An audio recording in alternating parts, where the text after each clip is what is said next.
నమస్తే అండి, నేను మీ తమ్ముడు గణేష్ని. ఇవాళ తమలపాకు తోట వేసిన రైతు దగ్గరికి రావడం జరుగుతుంది. ఒకసారి ఆ రైతు యొక్క ప్రాబ్లమ్స్ అంటే మనం తెలుసుకుందాం. ఎంత ఇబ్బంది పడతాడు, ఎంత ఇది పడుతుంది అన్నది తెలుసుకుందాం. అనియా ఒకసారి అనియా ఏంటి మీ పేరు? ఏం పేరు? శ్రీనివాస్. ఏ ఊరు? బొమ్మారం. ఇది ఇది భూమి ఎంత అసలు మొత్తం? ఎకరం. ఇది ఎకరమా?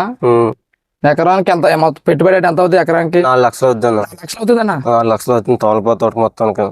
ఎకరానికి 4 లక్షలు. అంటే ఫస్ట్ నుంచి విధానం తెలిస్తే మాకు చెప్పగలవు ఏంటి అసలు? ఫస్ట్ నుంచి ఎలా పెంచుతారు ఏంటి అన్నదానికి విధానం?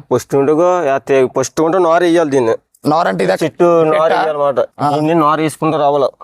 నారు వేసుకొచ్చిన తర్వాత ఇంత హైట్ వేసిన తర్వాత తీగ బాతాలి. ఈ తీగ ఇక్కడ తీసిపోతాయి. తీగ అంటే తమలపాకు తీగ.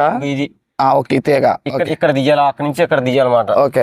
అది పాతడానికి కూలోళ్ళకి గీలోళ్ళకి మొత్తానికి ఎలా చూసుకున్నా పాతిరేపటికి ఒక 40,000 అయిపోద్ది. 40,000 అయిపోద్ది పాతడం కోసం. 40,000 అయిపోద్ది అండి. ఇది ఎదిగితే ఎప్పుడు వస్తుంది? ఆగి ఎప్పటి నుంచి కోయాలి? ఎన్ని నెలల తర్వాత కోయాలి మనం? 3 నెలలు పడిపోద్ది. 3 నెలల వరకు 3 నెలల దాకా ఓన్లీ మన సొంత సొమ్ము ఎట్టాలి. ఇప్పుడు మీరు 4 లక్షలు 5 లక్షలు అయింది అంటున్నారు కదా. ఇది పంట పూర్తయ్యే లోపు మీకు 4 లక్షలు 5 లక్షలు వస్తాయి. 4 లక్షలు 5 లక్షలు రావాలంటే మన గాలిలో దీపం లాంటిది ఆ టైంలో రేటు ఉందనుకో. ఇప్పుడు వర్షాలు వచ్చే తోట చచ్చిపోయింది. 6 లేడీ చచ్చిపోయిన తోట ఇది కనబడుతుంది. దీని మీద ఎలాగైనా చూసుకుని ఒక 70,000-80,000 పోయింది. ఇప్పటికి 70,000-80,000 పోయింది. ఇంకా మొదలు ఉంటాయంటే మళ్ళీ వర్షాలు పడ్డాయంటే మళ్ళీ పోయినట్టే. ఇంకా నేను ఈ పాదికి ఇదే బలం అన్నది. తీగ బలమా? తీగ బలం. మరి ఈ తోలు ఎందుకు కడతారు అనేది? అది మనకు దొన్నికి ఈ కర్రలకి దొన్నికి మాట. ఏమైనా తుఫాన్ గాలి వేసినప్పుడు పడకుండా చేయడానికి గాలి అయితే పడిపోద్ది. తోట పడిపోద్ది ఎక్కువ గాలి అయితే. కానీ అలాగే ఇందులో జలగలు ఉంటాయంటే నిజమేనన్నా? జలగలు ఈ తోటలోకి ఎందుకు వస్తాయి అన్న? కూలింగ్ వల్ల ఇది చల్లగా అనసరొట్టం వల్ల కొద్ది చల్లగా ఉంటది కదా, తోటలోకి వస్తాయి అన్నమాట. ఇది తోటలోకి వస్తాయి. చూడండి ఈ జలగా ఇవి ఎంత ప్రమాదం చూడండి. రైతు కూడా ఎంత ప్రమాదకరమైన కూడా పట్టించుకోకుండా రైతు వ్యవసాయం చేయడం జరుగుతుంది. ఇది దీనిలో ఉన్న లక్షణం ఏంటంటే ఇది మన శరీరం పడిందంటే మనకు కూడా స్పర్శ తెలియదు. మన స్పర్శ తెలియకుండా మన గురించి అన్నా నీకు తొలపా తోటలో ఇప్పుడు నువ్వు వేసేది 30 రూపాయలకి వేస్తున్నావు పంతం వచ్చి.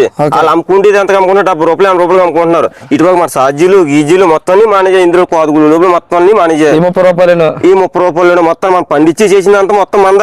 కానీ అక్కడ అమ్ముకునే వాళ్ళు 70-80 రూపాయలకి అమ్ము బాగానే అమ్ముకుంటున్నారు. ఇక్కడ రైతు ఏమీ ఉండలేదు. అక్కడ మీరు వేసింది కూడా మీరు ఎంత చేసి 30 రూపాయలకి ఇచ్చిన తర్వాత సిటీకి వెళ్ళబడగల ఏం కాదు, మధ్యవర్తులు తినేస్తున్నారు. కూర్చుని పేసుకుని వాళ్ళకి వస్తుంది మొత్తం 70 రూపాయలు 80 రూపాయలు వాళ్ళకి వస్తుంది. దిగుబడి లేదు దీనికి అసలు. కనీసం ఈ కిట్ పెట్టాడు కూడా అసలు రావట్లేదు. ప్రభుత్వం కూడా అసలు ఈ తోటపా తోట ఉందనుకుంటుందో లేదనుకుంటే తెల్లలేదు. అసలు నీ తోటలో పోయినా అసలు రూపాయి కూడా రావట్లేదు. అసలు ఇంకా అసలు మేము పని చేయడం కన్నా 4 ఏళ్ళు అసలు పని అవ్వట్లేదు. అసలు వడ్డీ తెచ్చి పెడుతున్నాం సొమ్మంత మొత్తానికన్నా. ఆ బాకీ కూడా తీరట్లేదు అసలు. ఇంకా అందరూ పెద్ద మొత్తం అందరూ మానేసి తోటపా స్పీడ్ అయితే ఉండి కొద్ది కూడా నేను ఒకనే కాపాడుతున్నాను. చాలా మంది కుర్రోళ్ళు కూడా మానేసి కంపెనీకి పోతున్నారు. కుర్రోళ్ళు కూడా కంపెనీ పోయినా కూడా పిల్లలు కూడా ఇవ్వట్లేదు పని చేయడం వల్ల. తోటపా పని చేయడం కూడా చూడనా ఇప్పుడు మీ మనోడు ప్రాబ్లం ఉన్నారు కదా. కనీసం మనోడు ఇప్పుడు కూడా పెళ్ళి అవ్వలేదంటన్నా. పిల్లని ఇవ్వడానికి కూడా ఆలోచిస్తున్నారు రైతు అని చెప్పి.